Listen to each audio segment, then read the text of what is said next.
buenas tardes o muy buenas noches. Damos comienzo a una nueva clase en la cual vamos a seguir viendo lo que es el desarrollo de la historia económica argentina a fines del siglo XIX y principios del siglo XX. Pero antes de comenzar con esa parte, vamos a ver un acontecimiento internacional que fue muy importante y al cual se ha denominado como una segunda revolución industrial. Bien, recordemos que anteriormente nosotros habíamos visto la primera, que había sido a mediados finales del siglo XVIII, es decir, en torno a los años 1750. Habíamos dicho que esta revolución se había generado en Inglaterra y más tarde había pasado hacia la Europa continental y Estados Unidos, y que había sido una revolución que había tenido una serie de características muy importantes, como por ejemplo la industria textil, como la existencia de obreros asalariados, la aparición de las fábricas, sí que era algo que no existía hasta ese momento, y además con la utilización de máquinas, ¿no? Y entendiendo que las máquinas, a diferencia de las herramientas, no precisan de la energía ni la fuerza humana, sino que actúan por sí mismos, ¿sí? Habíamos dado también como una característica a la disciplina y la división del trabajo en muy pequeñas acciones que se iban repitiendo. En esta oportunidad, cuando hablamos de la segunda revolución industrial, estamos hablando de un acontecimiento que podemos ubicar un siglo más tarde, bien, es decir, en torno a 1850, 1860. Cuando hablamos de la segunda revolución industrial ya no encuentra em, su lugar en Inglaterra, sino que se va a dar en Alemania y en Estados Unidos y más tarde se va a ir expandiendo hacia el resto de los países denominados desarrollados. A ver, ¿cuál es la diferencia? Así como la primera revolución industrial instaló todo un conjunto de fábricas y de modos de producción que no existían, lo que hace la segunda revolución industrial es actualizar a la primera. Bien, es decir, agregar nuevas tecnologías a ese aparato productivo. Cuando hablamos de nuevas tecnologías, esto significa que algunas miradas señalan que la segunda revolución industrial fue una revolución de tipo tecnológica. Bien, Em, el libro, bien, recordemos que estamos trabajando con el libro de Barbero y otros autores. Los autores señalan que fue un conjunto de innovaciones técnico-industriales basadas en el acero barato, bien basadas en la química, en la electricidad, en el petróleo, en nuevos tipos de gestión del trabajo, bien, como el Fordismo, bien, o el Taylorismo. Y encontramos también que, al igual que el anterior, tuvo un impacto internacional importante. De hecho, cuando comencemos a hablar de estas nuevas industrias, vamos a ver que algunas de estas grandes empresas las conocemos y de hecho tenemos productos de ellos en nuestras casas. Bien, aquí también es importante señalar que a esta revolución tecnológica se suma una revolución de tipo organizacional, porque comienza lo que es el management científico, es decir, este tipo de management que aplica las reglas del método científico a gestionar grandes empresas. Dicho esto, vamos a comenzar con el principio del texto que plantea la conformación de una revolución de los transportes dentro de esta segunda revolución industrial, ¿sí? A ver, cuando hablamos de la revolución de los transportes, estamos hablando de poner el motor a vapor en dos transportes importantísimos, como es el ferrocarril y como es el barco. Bien, de este modo, el barco, por ejemplo, se independiza de los vientos. ¿Sí? Antes teníamos, por ejemplo, pensemos en las carabelas de Colón, ¿sí? La importancia de las velas, la importancia del viento. Bueno, ahora, a través del motor de la máquina a vapor incorporada, ¿sí? Ya se independiza de los vientos. A ver, ¿en qué contribuye esta revolución de los transportes pensada dentro de la segunda revolución industrial? Bueno, en primer lugar sirve para unir a los mercados. Bien, ¿esto qué significa? Que no solamente un país o una región puede vender, ¿sí? En sus alrededores, sino que además a través de el barco a vapor o a través del ferrocarril puede vender sus productos en otras regiones. Bien, esto es muy importante. En segundo lugar, pensemos que al unir los mercados también aumenta la demanda, viene a decir que hay nuevos compradores. Y si hay nuevos compradores también es un estímulo a la producción. Bien, esto también lo habíamos mencionado con la primera revolución industrial. Em, vemos que esta serie de actualizaciones, ¿sí? Esto de poner la máquina a vapor primero en el ferrocarril y luego en el barco, va a comenzar un poquito antes, ¿sí? Es decir, en torno a 1830, en torno a 1840. Cuando hablamos en el caso del ferrocarril, sí que en Argentina vamos a ver que también tuvo un impacto muy importante. En primer lugar, abarata el transporte por tierra. Bien, ¿qué significa esto? Esto em, significa que al poder transportar grandes cantidades y de modo económico, significa que el producto se puede vender de modo más económico. No solamente abarata la producción, sino también que la hace más rápido, ¿sí? Se pueden enviar, por un lado, mayores cantidades, pero además se pueden enviar de un modo más veloz. Bien, esto es, insisto, es un estímulo para la demanda, pero también es un estímulo para la oferta. Em, asimismo, la construcción de ferrocarriles genera una nueva producción, ¿bien? Necesita de grandes capitales y eso genera, por ejemplo, acero, ¿sí? Entonces genera las vías, ¿bien? Los durmientes, ¿bien? Entonces ya la propia construcción de ferrocarriles ya estimula y dinamiza a la economía. Algo parecido pasa con la navegación a vapor. Bien, ya lo que sucede es que se evita la rueda o las velas y comienza a utilizarse la hélice.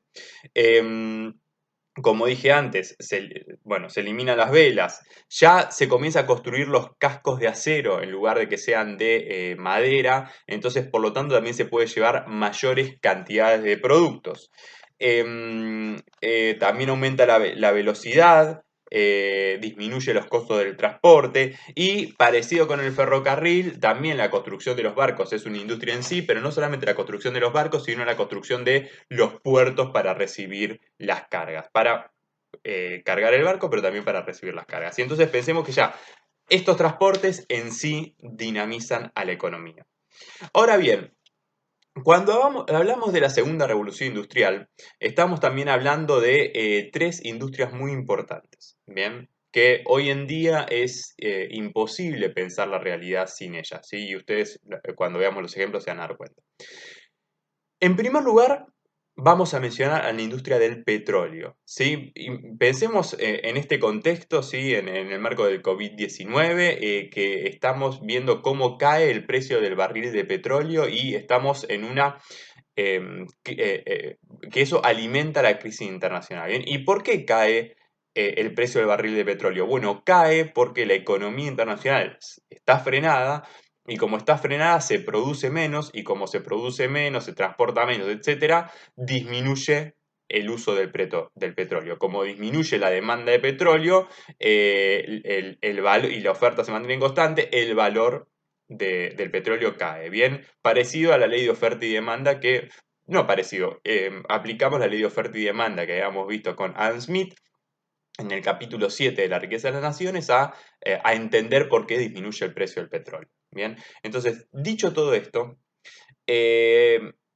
a ver, es aquí cuando comienza la industria petrolera, ¿sí? Directamente para producir naftas no se utilizó directamente para producir naftas. A ver, en primer lugar, ¿sí? En primer lugar, lo que vamos a ver es que se utiliza para iluminación, ¿sí? Entonces, allí tenemos el querosén. Bien, pensemos en la lámpara de querosén de la abuela, ¿sí? Bueno, fue el primer derivado del petróleo que se utilizó. Más tarde se utilizaron los aceites, ¿no? Como los lubricantes que usamos para el auto. Y finalmente, una vez que comenzó a desarrollarse el automóvil, ahí comienza a utilizarse como naftas. Bien, es decir, que para eso tuvo que también desarrollarse el motor de combustión interna que funcionaba con nafta como derivado del petróleo. ¿Sí? Entonces, primero la industria petrolera. En segundo lugar, vamos a mencionar a la industria eléctrica, ¿sí? La electricidad, digo. Esto, bueno, hay un corte de luz, bien, y arde Troya, y más todavía en el marco de la pandemia en el cual estamos encerrados, bien. Pensar en la electricidad nos genera muchas actividades, ¿sí?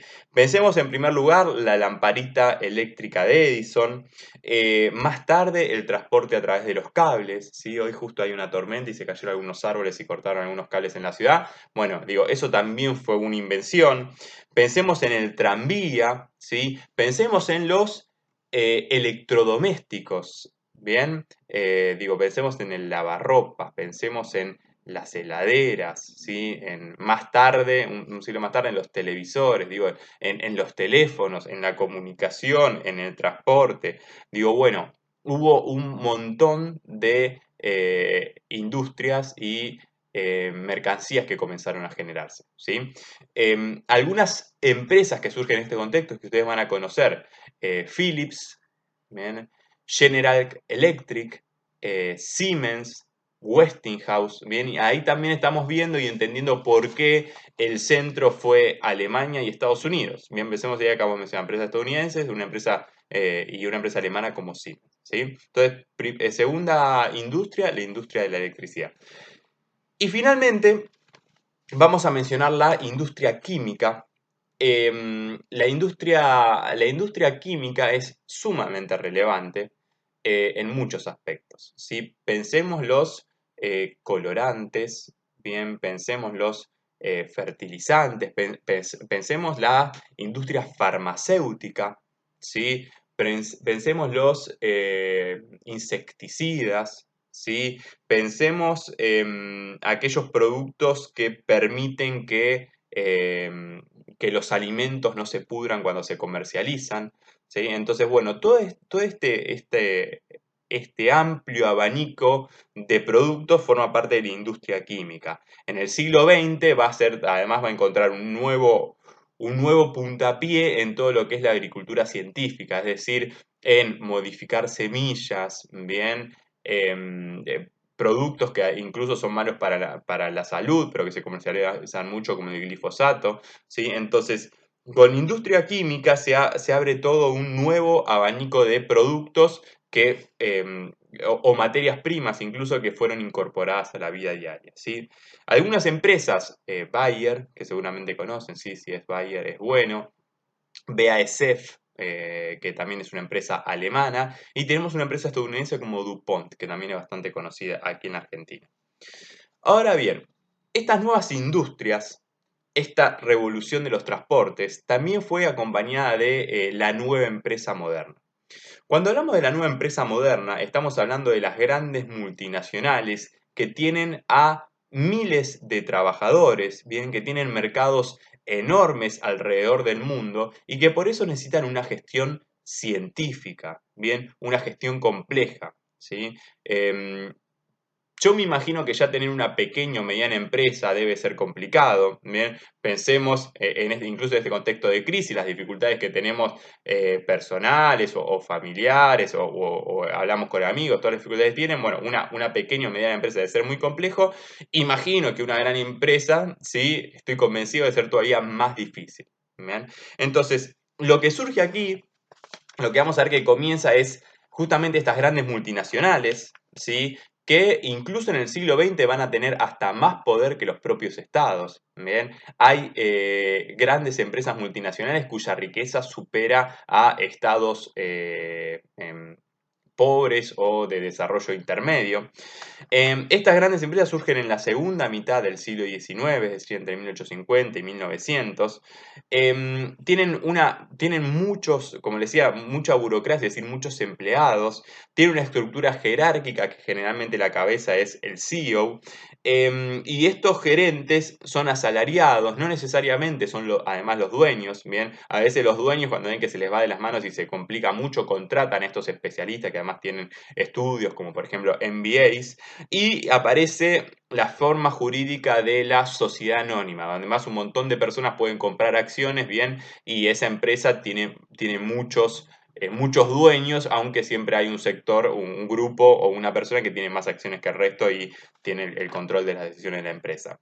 Em, como le decía, su escala de producción es al mercado de masas, ni siquiera producen para 1 millón de personas, producen para millones o para miles de millones. Bien, pensemos incluso hoy en día la imagen más clara, ¿no? China, que exporta para todos los países del mundo.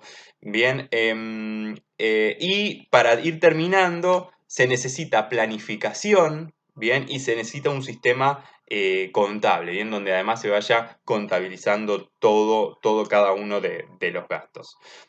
Aquí tenemos incluso en este contexto lo que se denomina las first scams, que son las primeras empresas que se fundan en ese contexto, bien, y que hoy podemos ver que tienen mucho poder. Yo les mencionaba antes empresas como Siemens, empresas como Bayer, empresas como General Electric, bien, que son empresas muy conocidas y que todavía siguen acaparando sectores importantes de la producción mundial. Bien, por eso también cuando nosotros pensamos el desarrollo de la industria en países como el nuestro, el desarrollo tardío, bueno, a veces queremos, desde el desconocimiento, queremos que nuestras empresas produzcan contra estos monstruos, y bueno, estas empresas comenzaron a desarrollarse a mediados o fines del siglo XIX. Viene a decir que por lo menos nos llegan un siglo de ventaja, por lo menos.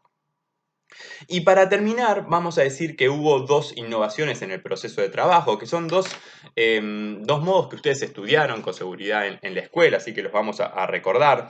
El primero es el propuesto por Frederick Taylor en torno a 1890, que es conocido como el Taylorismo. Él lo que plantea es justamente la organización científica. ¿Qué significa esto? Aplicar el método científico en la gestión, ¿sí? Y para cada tipo de actividad, bien, es decir, buscar modos de medición, buscar mecanismos de prueba, mecanismos de control que lo que hagan es aumentar la productividad. ¿Sí? Esto me parece que ha sido un cambio fundamental y que hay que tener en cuenta. Bien, muchas veces cuando hablamos de la segunda revolución industrial nos basamos más que nada en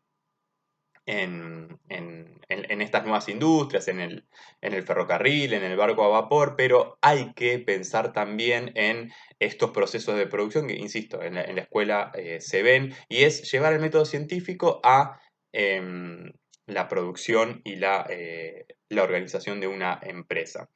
En el caso de Frederick Taylor, bien, llevó el método científico, aplicó premios y castigos, además todavía profundizaba más la división del trabajo, ¿sí? Profundizaba más la división del trabajo, es decir, que cada vez actividades más pequeñas y repetitivas, cosa también de que los trabajadores puedan ser suplantados por otros trabajadores con facilidad. Además también con una división muy clara entre la parte de producción y entre la parte de la gerencia y la toma de decisiones y la búsqueda continua por evitar los tiempos muertos. A principios de 1900 va a haber un segundo proceso de producción que es muy similar, pero lo que suma es la cadena de montaje, viene a decir la cadena de producción semiautomática, y este proceso no es ni más ni menos que el Fordismo, bien, creado por Henry Ford en su fábrica de automóviles, bien, los autos Ford. Y esta cadena de producción semiautomática, así que va girando y va transportando las piezas, que el ejemplo claro que ustedes han visto, tal vez la película, es Tiempos Modernos de Charles Chaplin, ¿sí? Seguramente lo recordarán, incluso tal vez vamos a poner un pedacito como un recurso audiovisual. Bueno, aquí se ve claramente cómo con el fin de acelerar los tiempos, ¿no? Ahí está la cadena de producción semiautomática donde se va acelerando, entonces Chaplin tiene que hacer la tuerca aún todavía más rápido, pero bueno, lo que tiene la película y que es lo que agrega como crítica bien dentro del humor es que además quieren crear una máquina para eliminar el tiempo de almuerzo, ¿no? Entonces una máquina que le da de comer y bueno, terminas funcionando mal. Fíjense entonces cómo esta continuidad por bajar los tiempos, bueno, termina generando también conflictos, ¿sí? Y bueno, y ahí el texto nos da toda una serie de beneficios que generó en ese contexto, unificó la producción y disminuyó por lo tanto los valores, intensificó el trabajo, es decir, que había que trabajar con mayor velocidad, se profundiza la mecanización, es decir, que la máquina cada vez va cobrando más lugar en el proceso de producción. En la actualidad, ¿cuál es el conflicto? O en el siglo XX ha sido el conflicto, que justamente la máquina va suplantando el trabajo, ¿no? Entonces ya no se necesitan tantos obreros. Entonces, al no necesitarse tantos obreros, bien, también, por ejemplo, en muchos países crece la desocupación, bien. Entonces, fíjese cómo también las tecnologías, si bien mejoran la vida, también generan un montón de conflictos. Bueno, y la denominada producción en serie, ¿no? Señala el texto que en su fábrica, Henry Ford, hacia 1925, en una hora 30, producía 1000 autos, ¿sí? Muchísimo. Bueno, estimados, estimadas, muy redondos con el tiempo, bien, estamos en 19 minutos y 50 segundos, así que vamos a terminar aquí con esta primera parte de la clase y seguimos ya con la historia económica en Argentina.